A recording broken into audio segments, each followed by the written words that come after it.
Hi friends, మీకు ఈ video నచ్చితే లైక్ చేయండి, సబ్స్క్రైబ్ చేయండి.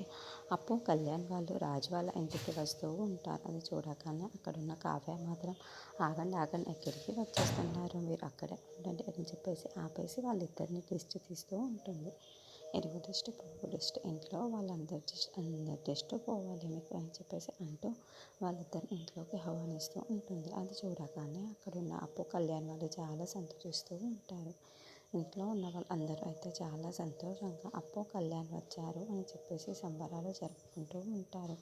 అది చూసిన బావగారు మాత్రం మనం ఈరోజు ఇంత సంతోషంగా ఉన్నాము కదా, దానికి గల కారణం ఎవరో తెలుసా, ఇది ఈ రాజకావ్య వాళ్ళు మాత్రం. అందుకే ఇప్పుడు నేను ఒక తీసుకుంటున్నాను. ఇగో ఈ రుద్రాని ఉంది కదా, అందరి మనుషుల్ని చెడగొండి. అందుకే నేను వీళ్ళిద్దరి ఇంట్లో ఉండడానికి నేను ఇచ్చుకోవటం లేదు.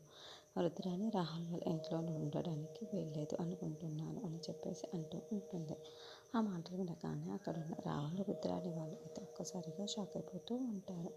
ఇంతలో అక్కడున్న బామ్మగారు మాత్రం అవును, ఇలా మంజల్లో విషం నింపేవాళ్ళు, కలుపు మొక్కలు లాంటి వాళ్ళు ఈ ఇంట్లో ఉండడానికి వీల్లేదు.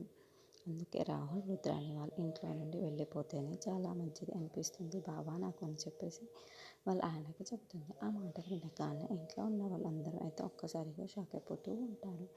ఇంతలో అక్కడున్న బామ్మగారు మాత్రం అవును, నేను ఎందుకు చెప్తున్నానో ఒకసారి ఆలోచించండి బావా, ఇలాంటి వాళ్ళు మన ఇంట్లో ఉండడమే మంచిది కాదు. ఇలా మంచి మనుషులు ఉన్న వాళ్ళకు కూడా చెడ్డ మనుషుల్లాగా చేసేస్తూ ఉంటుంది. అందుకే ఇలాంటి వాళ్ళ ఇంట్లో ఉండకపోతేనే చాలా మంచిది. వీళ్ళిద్దరు ఇంట్లో నుండి బయటికి పంపించేసేయండి బావా అని చెప్పేసి వాళ్ళ ఆయనకి చెబుతూ ఉంటుంది. ఆ మాటలు వినగానే అక్కడ రుద్ర అనే వాళ్ళు ఒక్కసారి షాక్ అయిపోతారు.